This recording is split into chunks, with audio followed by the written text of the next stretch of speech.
Paroles semées, paroles partagées. Une émission de Marc Thomas.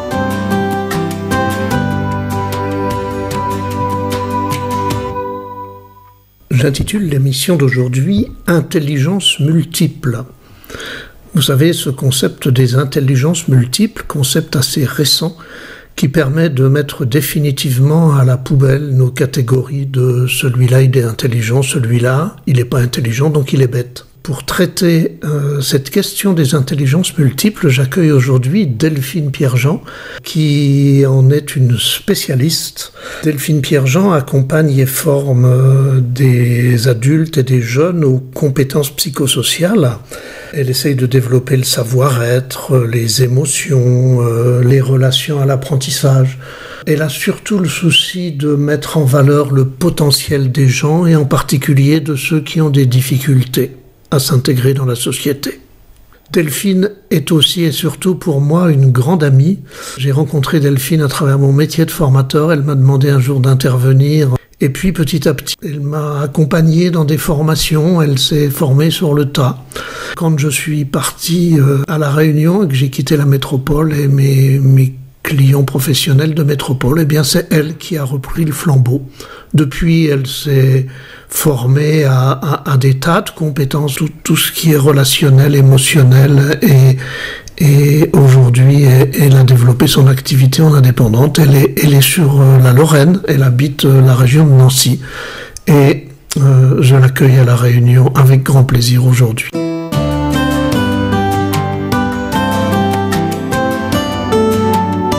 Écho du monde. Oui, bonjour Delphine. Je suis vraiment très heureux de t'accueillir et de te demander de partager ce qui te tient tant à cœur dans ton métier avec les auditeurs de Radio Arc-en-Ciel. Tu as beaucoup travaillé, tu t'es formé de nombreuses manières et une des formations que tu as suivies qui t'a beaucoup marqué, c'est une formation aux intelligences multiples. Alors tout le monde connaît ce mot, mais on ne sait pas trop ce qu'il y a derrière. Est-ce que tu peux nous en dire un peu plus ? Oui, bonjour. Plaisir de partager de faire cette interview avec toi, Marc. Donc j'ai effectivement, dans mon parcours, croisé Stephen Rudolph, qui est un pédagogue américain, qui a utilisé les natures multiples, qu'on entend effectivement beaucoup parler dans les milieux scolaires, etc. Les intelligences multiples, la base de ce dispositif d'accompagnement est issue d'une étude qui a été faite en Amérique dans un milieu défavorisé, dans des quartiers défavorisés scolaires. Et en fait, le psychiatre qui a travaillé sur cette question s'est rendu compte que les résultats scolaires des enfants étaient basés sur une intelligence logique, donc tout ce qui est en rapport avec les chiffres, et une intelligence linguistique qui est en rapport avec l'apprentissage des langues, sa langue maternelle et d'autres langues. Et il a constaté que en fait les élèves se sentaient nuls parce que ils avaient des difficultés en maths et en langue. Donc il a fait une étude pour voir un petit peu quels étaient les autres potentiels de ces élèves, et cette étude a montré qu'on avait plusieurs formes d'intelligence, pas que celles qu'on utilisait, qu'on mettait en valeur à l'école, notamment la linguistique et la logique. Et donc il a développé 10 types d'intelligence que Stephen Rudolph a repris et a amélioré avec des comportements qu'il a appelés les natures multiples. Alors c'est quoi ces intelligences multiples, oui, ces autres formes d'intelligence que celles qu'on utilise habituellement à l'école ? Alors, par exemple, l'intelligence musicale et la capacité à reconnaître des rythmes facilement, à voir le son, la mélodie dans une chanson, jouer d'un instrument facilement, etc. Et donc, on se rend compte aussi dans certains milieux d'apprentissage que si on ne donne pas l'occasion à l'enfant, par exemple, ou même à l'adulte plus tard, de tester son intelligence, par exemple musicale, il peut ne pas se rendre compte qu'il a cette forme d'intelligence en lui. En fait, c'est un potentiel qu'il a à l'intérieur et qui va développer si on lui propose, des activités, dans mon exemple musical. D'accord. Et à part l'intelligence musicale, il y en a d'autres? Oui, alors il y a l'intelligence corporelle, la corporelle brute, qui est notre capacité à mouvoir notre corps dans l'espace facilement, grimper facilement aux échelles, faire du sport, danser, etc. La corporelle fine, qui est notre capacité à faire des choses précises avec nos mains, c'est aimer plier de manière très précise les choses, démêler des ficelles, etc. La visuelle spatiale, qui va être notre capacité à se repérer dans l'espace, à voir en 3D facilement, à dessiner en 3D. La visuelle graphique, qui va être la capacité à harmoniser les couleurs, les formes, etc. sur un plan 2D cette fois. On va avoir l'intelligence naturaliste, la capacité à être en osmose avec la nature, la faune, la flore, aimer se sentir bien dans un milieu naturel, comprendre, observer les espèces de plantes, d'animaux. Voilà, ça nourrit, on se sent bien en fait quand on est dans une intelligence, un potentiel élevé. Alors, il y en a encore d'autres. Est-ce que je cite les 19 critères, parce que c'est vraiment très très précis sur les 19 critères d'observation, intelligence et nature. Autrement dit, ça veut dire que souvent quand on ne réussit pas à l'école, on a tendance à penser qu'un enfant qui ne réussit pas à l'école, c'est un enfant qui est bête, qui n'est pas intelligent. Ce que tu es en train de nous raconter veut dire que c'est complètement faux, ça. C'est pas parce qu'on ne réussit pas à l'école qu'on n'est pas intelligent? Exactement. C'est important en fait pour les enfants, quand on les accompagne, quand ils sont en milieu scolaire, de pouvoir voir leur richesse, leur potentiel, autre que celui qui est développé en milieu scolaire. Et donc, sur cette partie-là, c'est effectivement ce que je travaille avec les jeunes et les moins jeunes aussi, à découvrir leur richesse intérieure, leur potentiel, pour qu'ils puissent rebondir positivement sur des projets de reconversion, d'orientation, etc. Tu as beaucoup travaillé, y compris dans l'éducation nationale, avec des élèves décrocheurs. Tu t'es servi de cet outil pour... Comment on travaille avec des élèves décrocheurs pour leur permettre de raccrocher à quoi d'ailleurs?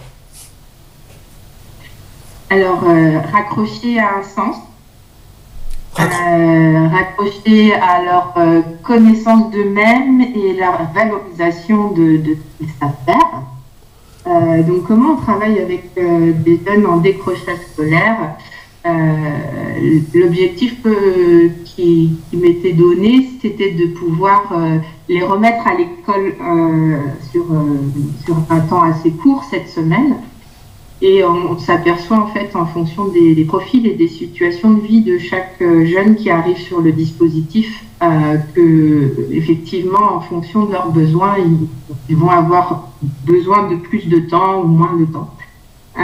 Et donc la première chose importante, c'est de cerner comment ils fonctionnent, travailler avec la famille, et ensuite seulement on travaille avec ce dispositif des intelligences et de nature multiples pour leur donner un élan à concrétiser un projet.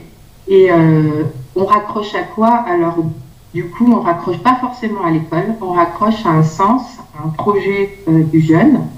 Et dans ce projet, après, on met en place les actions nécessaires.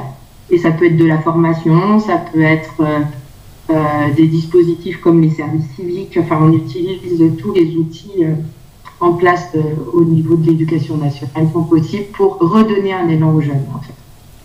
Ça veut dire une motivation. Ça veut dire que celui qui ne réussit pas à l'école, sur lequel on se lamente parfois parce qu'il ne fera jamais rien de sa vie, toi qui maîtrises les intelligences multiples et qui travaille avec des élèves décrocheurs, tu vas chercher non pas leurs échecs, mais leurs capacités auxquelles on n'a pas fait appel. Tu vas essayer de découvrir avec eux quelle est leur forme d'intelligence, où est-ce qu'ils ont des ressources pour construire, bâtir, etc. C'est ça un peu? C'est exactement ça. Je vais reprendre un exemple d'une élève de 15 ans, donc en obligation scolaire, elle doit continuer à aller à l'école puisqu'elle n'a pas l'âge d'arrêter, qui était en trouble anxieux scolaire, donc en phobie scolaire, on appelle communément phobie scolaire.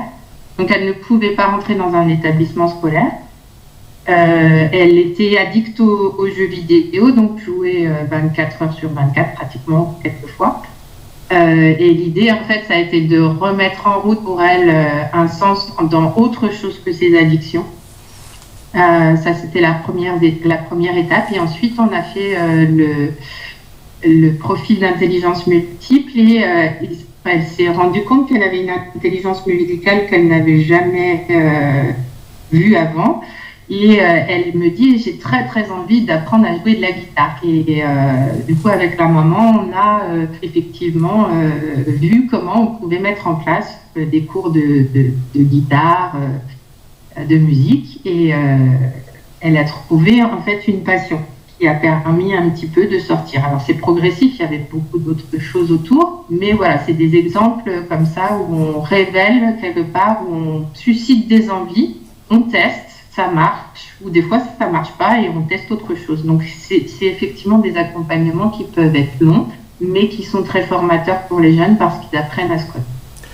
Eh ben, je te remercie. À valoriser leurs échecs, ça c'est très important. On apprend dans l'échec et c'est une chose qu'on met pas trop en valeur à l'école et dans les accompagnements qu'on essaye de mettre en place. C'est-à-dire, si ça marche pas, ce n'est pas grave. On essaye autre chose et dans mon expérience négative, j'ai appris et on ressort le positif. Eh bien, je te remercie beaucoup, Delphine, pour ce partage. On pourrait parler encore très longuement avec toi, mais tu viens de nous rappeler que même quand on est face à l'échec, même quand on est face à des élèves ou à des jeunes dont on ne sait pas trop ce qu'ils vont devenir, c'est peut-être parce qu'on n'a pas été assez chercher leurs ressources. Et tu es en train de nous dire que dans ton regard sur toute personne, il y a toujours quelque chose de positif. Chacun est capable de quelque chose. Merci Delphine. Oui. Et à bientôt. Merci Marc.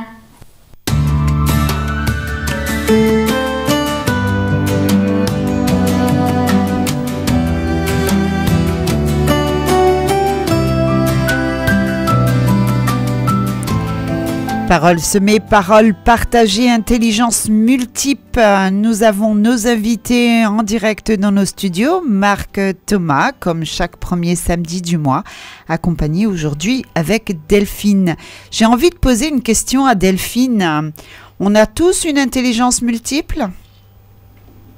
On a toutes les intelligences multiples en nous.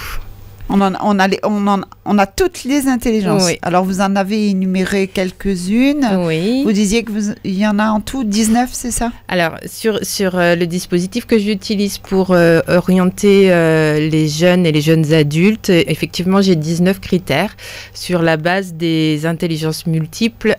Si on prend les intelligences, il y en a 10. D'accord. Donc, on a les 10. On a les 10 en nous. D'accord. Avec plus ou moins de facilité à les exprimer. Alors, c'est pas toujours facile de savoir quelle intelligence multiple Quelles sont les plus hautes intelligences qu'on a chacun. Oui. Alors, pour le coup, on travaille avec une grille de critères et on répond à un questionnaire au départ. Voilà.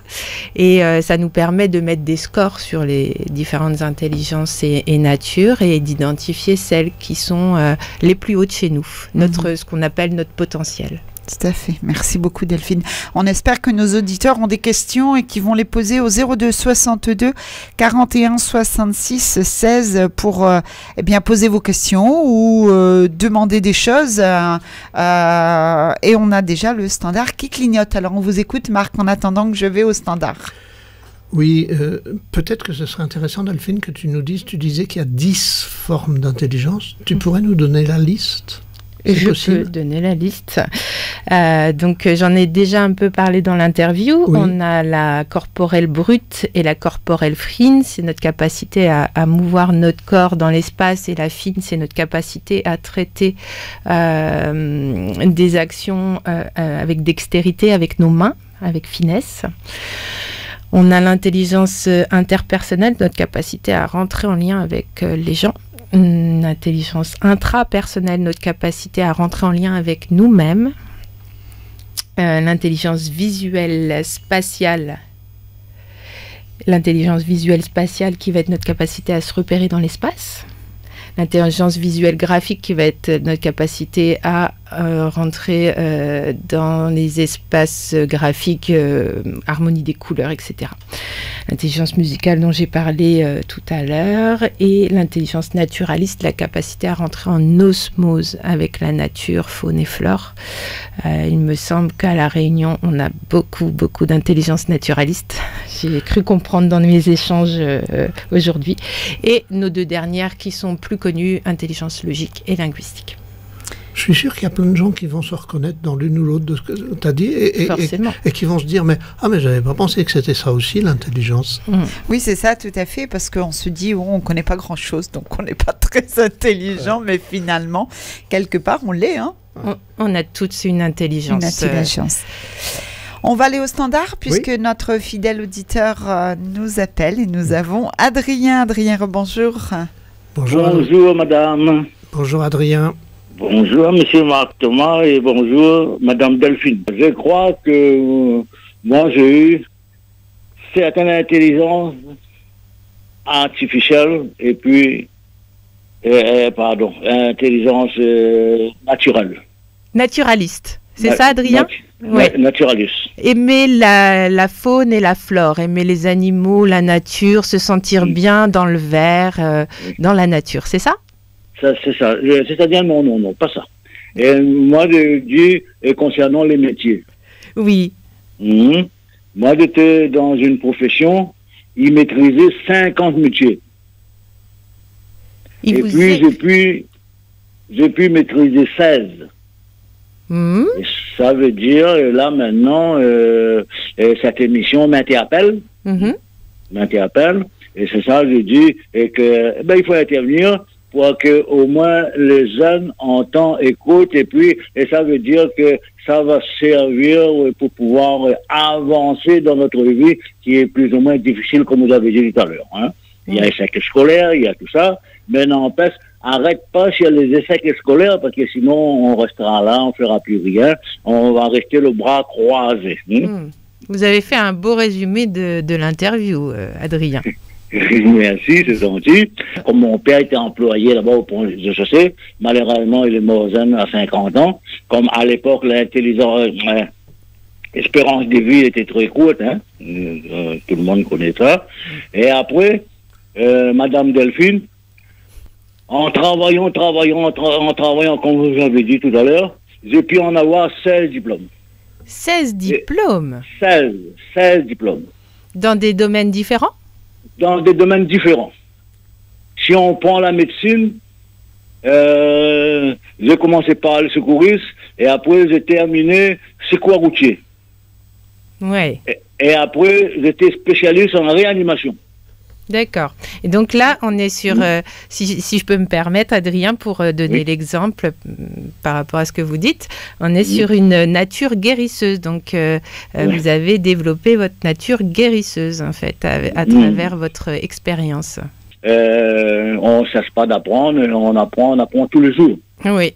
On apprend et on aime apprendre. Et après, quand le préfet mettait tout ça en théorie, c'est moi qui ai pas salarié après, tu mets tout ça en pratique. C'est ça. Ouais. Et on a besoin de tous ces potentiels-là pour faire les choses effectivement dans notre monde d'aujourd'hui. Oui, et voilà, c'est ça. Et après, il dit aussi, un homme intelligent, c'est un homme instruit, Madame Delphine. Oui, un homme qui aime apprendre. Je compléterai ça, Adrien. Est-ce que vous êtes d'accord? Oui. Un homme intelligent, c'est un homme instruit. Il faut que les gens insistent, il faut que les gens persistent. Il faut toujours travailler. Moi, j'ai toujours appris, il y a une seule chose qui paye, ou c'est le seule chose qui paye, c'est le travail. Il y a le travail qui paye. Et si on ne travaille pas, si on ne fait rien, ça veut dire qu'on reste le bras croisé. Et rien avance, rien arrive, on ne trouve rien. Voilà, je vous remercie beaucoup, Madame Delphine. Merci à vous, Adrien. Merci, Adrien. Oui, Marc.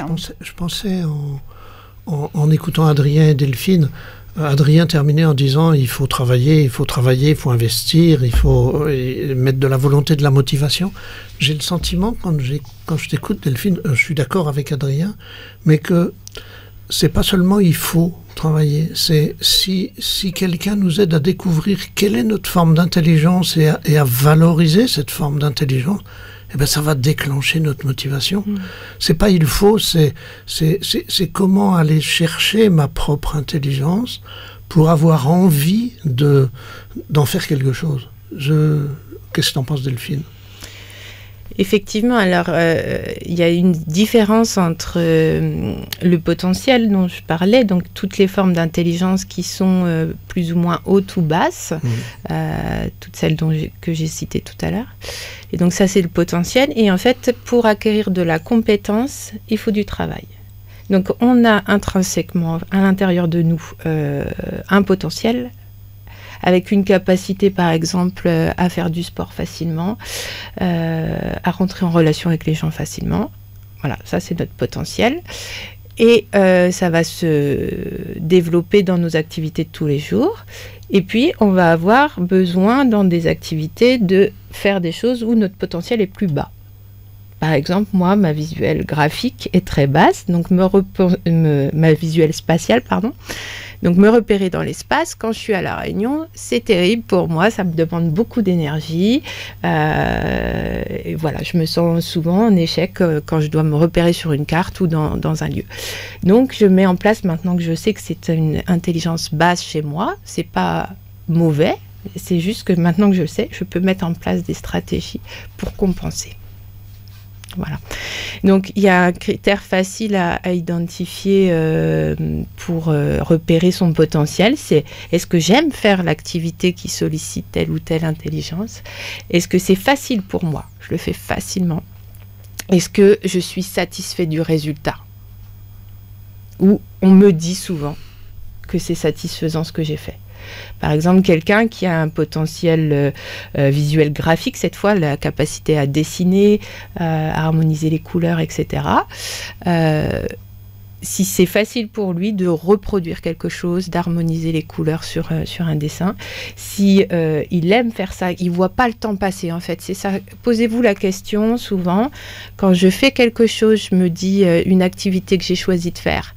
Je me dis je vais m'y mettre 10 minutes et en fait vous levez la tête, vous y avez mis une demi-heure et vous n'avez pas vu le temps passer et le résultat est satisfaisant et vous avez encore de l'énergie. Ça, vous identifiez c'est quoi votre potentiel et quelle intelligence est sollicitée. Ça permet de voir un petit peu. On va tous devenir plus intelligents grâce à toi. Merci. Pas plus intelligent, mais vous allez apprendre peut-être à mieux vous connaître. Et je crois que c'est la base dans l'accompagnement des jeunes dans la scolarité, dans leur projet de vie en fait. C'est ça, la structure de l'apprentissage. C'est leur apprendre à se connaître. Oui, souvent nos jeunes, c'est ça. Ils ne savent pas, ils ne se connaissent pas, comme beaucoup d'entre nous d'ailleurs aussi. Même les adultes, je crois. Oui, c'est ça, beaucoup. Et c'est pour ça qu'ils sont en échec scolaire, nos jeunes, parce que ils n'aiment pas, on les oblige à faire des choses qu'ils n'aiment pas faire forcément. Et c'est bien, ça leur permet aussi les méthodes que vous proposez, de découvrir aussi ce qu'ils aiment faire et ce qu'ils peuvent en faire leur métier aussi, et puis trouver une solution dans leur vie et ne pas rester à tourner en rond. Et se découvrir des passions aussi. Et se découvrir des passions. À l'adolescence, c'est important. de pouvoir mobiliser son potentiel, parce que, comme je le disais, ça redonne de l'énergie. Et à l'adolescence, le principe de l'adolescence, c'est aussi que ça capte beaucoup d'énergie dans la transformation, le passage à l'âge adulte. Donc, les jeunes qui se trouvent des passions, qui se reconnaissent de la valeur. Ça aide à passer ce passage un peu difficile de l'adolescence. Très bien. Avant de poursuivre, Marc, peut-être une pause musicale ? Tout à fait. Vous nous proposez... Je laisse Delphine dire le titre de la chanson. Oui, tout à fait. Moi aussi, je la laisse dire. Parce que moi, je n'ai pas l'intelligence linguistique et je ne connais pas l'anglais. Light of Your Grace de Sam Garrett, qui est un chant inspiré d'Inde. De l'Inde ? Oui. D'accord, mais on écoute.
Voilà, comme la chanson est très longue, elle fait un peu plus de 7 minutes, eh bien, on va reprendre nos invités. Nous sommes en direct avec Marc Thomas, comme chaque premier samedi du mois, avec la séquence Paroles semées, paroles partagées. Aujourd'hui, il y a Delphine avec nous dans nos studios qui nous parle d'intelligence multiple.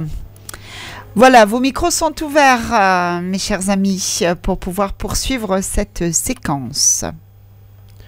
Moi, je pensais, en écoutant Delphine, à une image qu'un certain nombre de gens connaissent, où on voit sous un arbre un chien, un phoque, un poisson, un éléphant, un manchot, un singe, et puis, face à eux, un professeur derrière une table qui dit « Pour une juste sélection, tout le monde doit passer le même examen. Vous allez devoir grimper à cet arbre. » Et en dessous, un commentaire de Albert Einstein « Tout le monde est un génie, mais si vous jugez un poisson par sa capacité à grimper aux arbres, il passera sa vie entière persuadé qu'il est totalement stupide.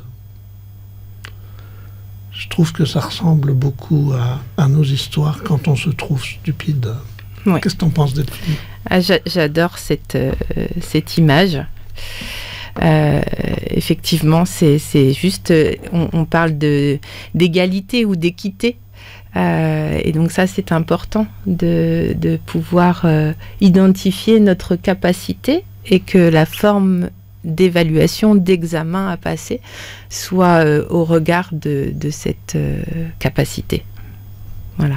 Et on retrouve aujourd'hui beaucoup plus, alors ils existaient avant, mais beaucoup plus de difficultés en termes de dysfonctionnement cognitif, donc les dyslexies, dysorthographie, etc. Il y en a toute une collection. Maintenant qu'on connaît bien le cerveau, on se rend compte qu'on ne fonctionne pas tous pareil. Et si on mesure notre capacité en tant que poisson à grimper à un arbre, effectivement, il va falloir adapter certaines évaluations. On revient sur nos intelligences. On était déjà dedans, on reste dedans, intelligence multiple. Quand vous dites corporelle, vous avez parlé de corporelle et corporelle fine. Peut-être vous avez donné explication tout à l'heure. Corporelle brute, donc la capacité à mouvoir son corps dans l'espace, à bouger, donc tout ce qui est sportif et la danse par exemple. Et la corporelle fine, c'est la dextérité, la capacité à utiliser nos mains, des outils, etc. et de faire des choses précises. Je peux donner un exemple d'activité qui sollicite l'un et l'autre. Donc la corporelle fine par exemple, c'est aimer démêler des ficelles. D'accord. Voilà. Quelque chose de fin. Ou faire du tricot, du crochet. Faire du tricot, du crochet, de la musique, jouer un instrument. Un instrument. Du bricolage. Ça peut très vite au clavier. Le bricolage, voilà. Tout ce qui est manuel. Et la corporelle brute, c'est tout ce qui est corporel dans l'espace, donc surtout le sport. Par exemple, Adrien, footballeur professionnel, il a une corporelle brute sûrement très élevée. Voilà, un pompier professionnel, corporelle brute très élevée. Danseurs oui, pour les danseurs, voilà. Les danseurs et danseuses. Alors, par exemple, si on reprend l'exemple de la danse, c'est un complément d'une corporelle brute avec une musicale. Oui. Reproduire le rythme, etc. Donc, une activité est composée, sollicite plusieurs intelligences et on peut avoir une intelligence élevée. Dans une activité, on peut solliciter une intelligence élevée et une intelligence basse et du coup, ça compense. C'est pour ça qu'on ne peut pas dire qu'on est nul, on peut dire qu'on n'aime pas. Oui. Ça, c'est sûr.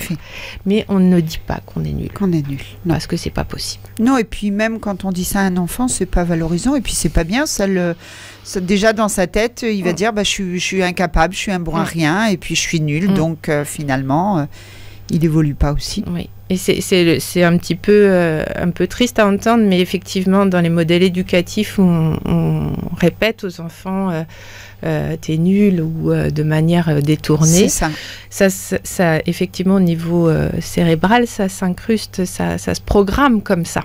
Et donc, c'est le modèle qui va garder. C'est dommage. Et c'est dommage. Je pense qu'il y a beaucoup de personnes, de professionnels et de bénévoles à La Réunion qui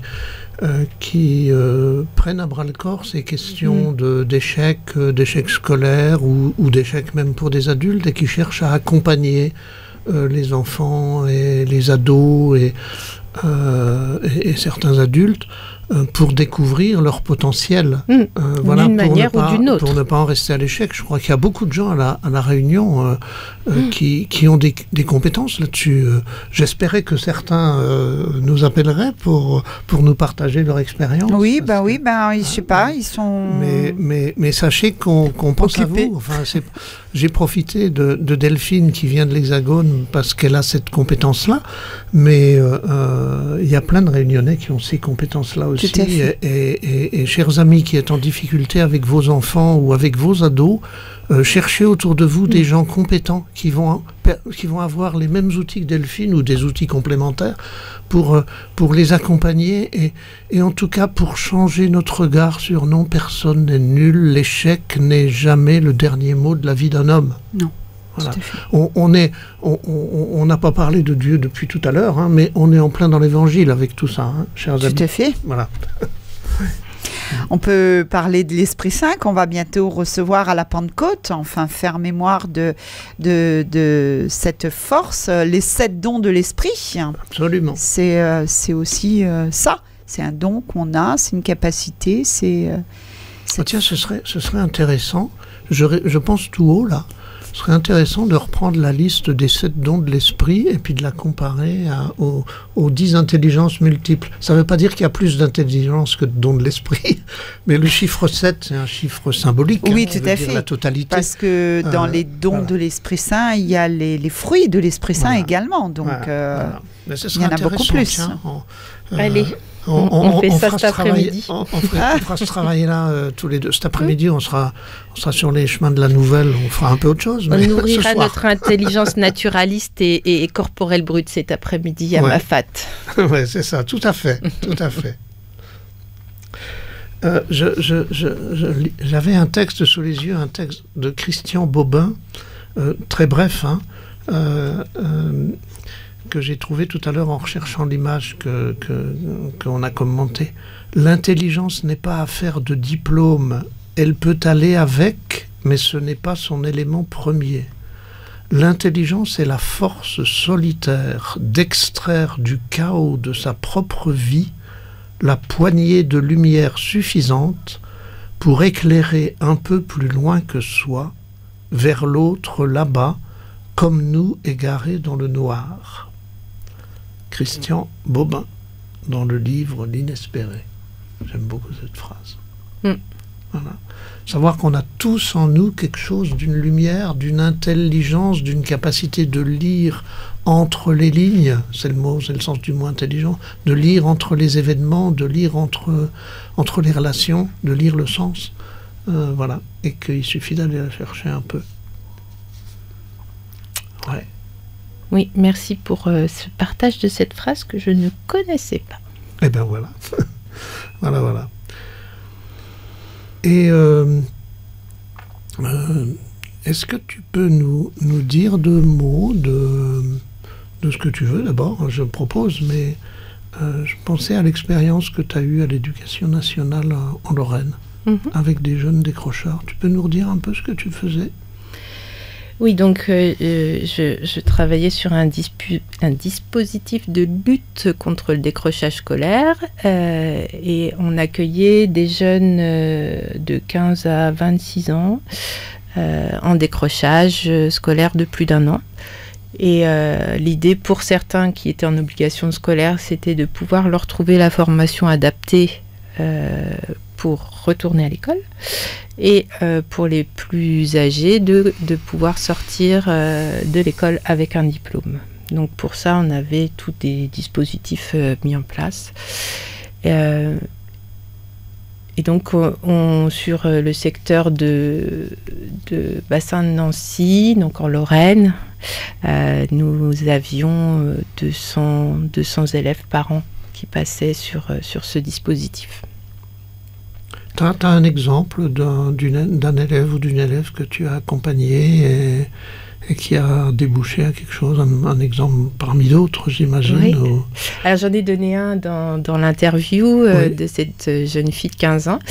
Très récemment, j'ai eu des nouvelles d'un jeune homme de 17 ans qui était diagnostiqué haut potentiel intellectuel, ce qu'on appelle communément les HPI maintenant.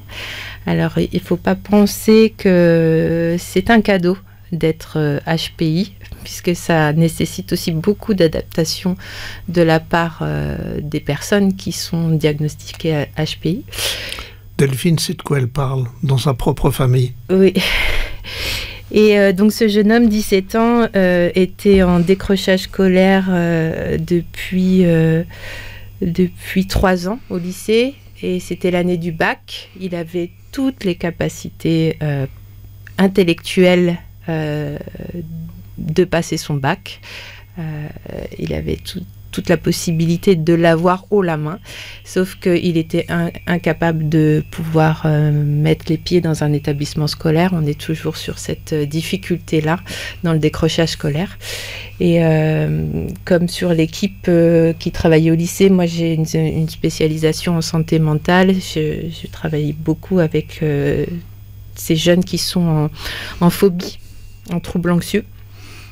Et donc, avec ce jeune homme de 17 ans, ça a été tout un travail d'aller petit à petit re-rencontrer le monde, sortir. Donc, on allait visiter des lycées, on allait jusqu'à la porte, voilà. C'est vraiment un travail très progressif, de remise en confiance, de remise aussi en ses capacités, sans forcer trop. Et ce qui est vraiment chouette aussi dans ces dispositifs, c'est qu'on travaille avec tous les acteurs. Donc on peut travailler avec les assistantes sociales quand c'est des difficultés économiques ou familiales. On travaille quand la famille est d'accord avec les psychologues et les psychiatres qui suivent les jeunes. Si la famille est d'accord. Et donc Raphaël, voilà, il avait une très grande intelligence musicale. Il faisait du montage sonore, de la musique assistée par ordinateur. Et aujourd'hui, il est rentré dans une école qu'on appelle École 47 sur Paris, qui prend sans le bac les petits génies, comme il l'était d'ailleurs. Mais il détestait qu'on le dise que c'était un petit génie. Et il est rentré dans cette école. Il a réussi à passer au-dessus de ses difficultés à être en relation avec les autres, parce que c'est ce qu'il aimait. Et il m'a envoyé un petit message la dernière fois en me disant que voilà, il était fier. Il me remerciait. Il était fier d'avoir réussi à faire ça. Ça faisait quand même 6-7 ans qu'il était en difficulté. Voilà. Et alors, moi, je lui ai répondu que j'étais fière de lui. C'est un exemple parmi d'autres. Le dispositif dont tu parles, j'imagine qu'il existe aussi à La Réunion. Oui, il s'appelle comment ? PAIP, plateforme d'accompagnement à l'intégration professionnelle. Ok. Bon, mais...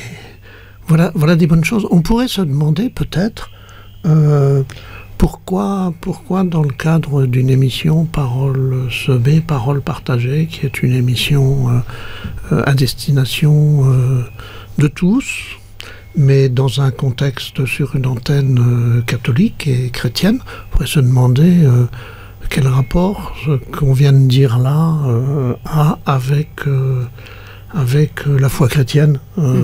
Là, on est plus dans de la pédagogie, on est plus voilà. Alors, on a déjà dit 2 choses. On a dit qu'on allait faire un travail pour comparer les 7 dons de l'esprit et les intelligences multiples, ou les comparer, non, c'est pas les comparer, voir leur complémentarité éventuelle, voir les échos que ça peut donner. Je disais aussi tout à l'heure que croire que l'échec n'est jamais le tout de la vie d'un homme ou d'une femme, c'est aussi un regard évangélique. Et puis, je repensais à Matthieu 25. Vous savez, sur quoi nous serons jugés ? J'avais faim, vous m'avez donné à manger, j'avais soif, vous m'avez donné à boire, j'étais nu, étranger, prisonnier, vous êtes venu me voir, vous m'avez soigné. J'ai envie de dire, j'étais en échec ou j'étais décrocheur scolaire et vous m'avez accompagné. Tout à fait. Je me considérais comme bête ou on me harcelait pour me dire que j'étais bête et vous m'avez accueilli. Voilà, on peut continuer la liste. Hein. Oui.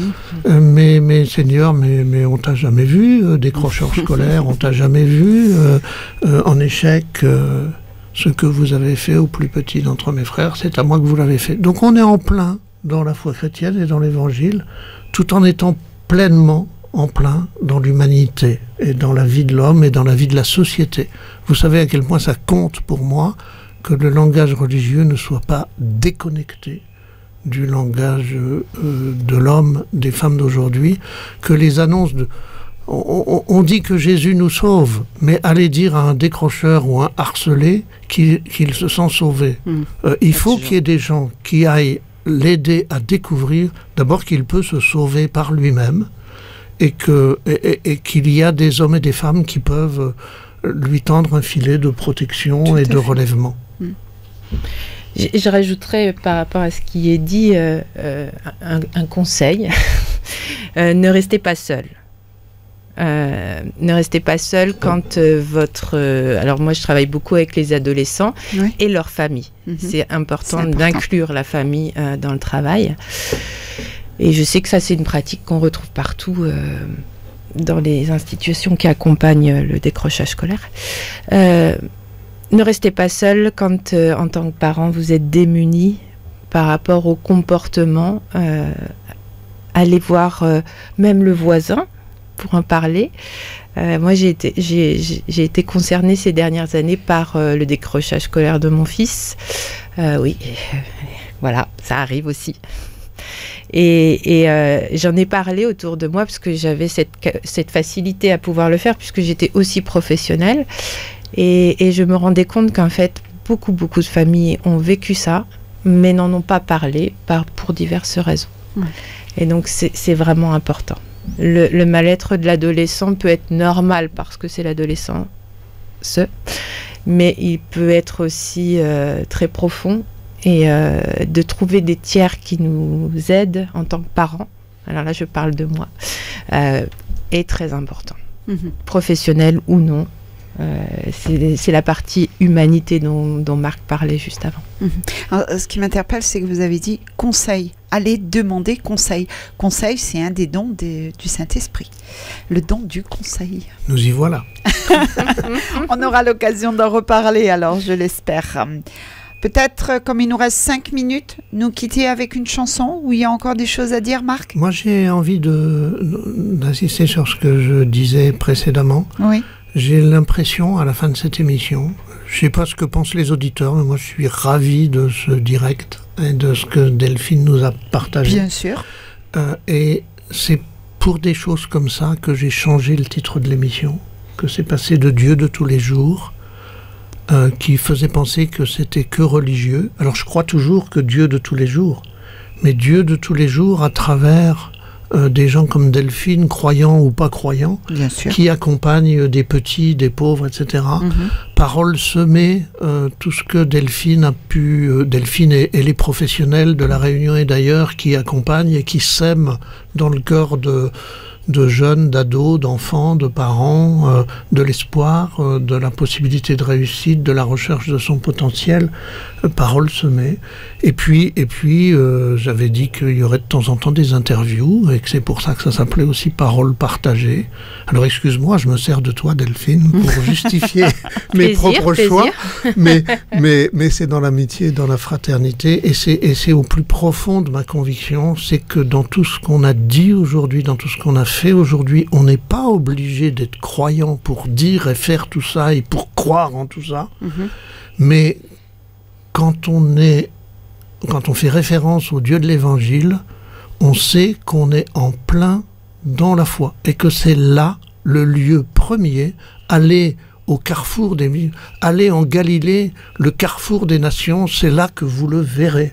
Eh bien, c'est en faisant cela qu'on rencontre la présence réelle de notre Dieu. Tout à fait. Ça, c'est ma foi. Je ne sais pas si c'est la foi de Delphine, mais c'est la mienne. Et je ne veux pas récupérer Delphine pour justifier ma foi, parce que je sais qu'il y a aussi des gens qui, au nom d'autres convictions religieuses, peuvent s'investir de la même manière. Et là, nous sommes frères dans la différence. Et oui.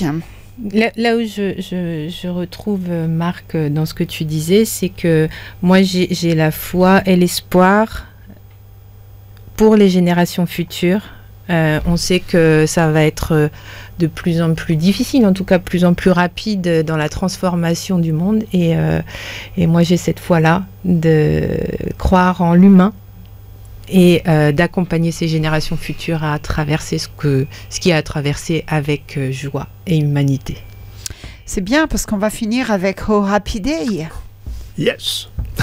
Merci Marc, merci Delphine. Merci à vous. Bon séjour à La Réunion. Merci. Et puis profitez bien de notre belle île. Et puis Marc, on se donne rendez-vous la semaine prochaine pour une nouvelle émission. La semaine prochaine. Et le mois prochain en direct dans le studio. La semaine prochaine, ce sera un peu autour de mais c'est qui Dieu? Ah, voilà. Bon, très bien. Merci à tous les deux. À bientôt.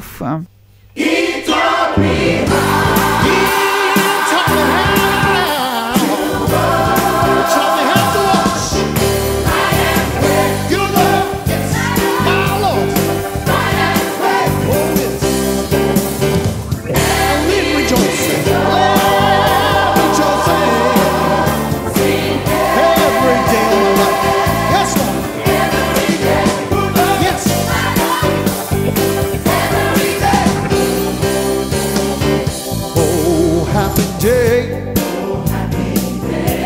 oh, happy day, when Jesus washed, when Jesus washed, when Jesus washed, when Jesus washed, when Jesus washed.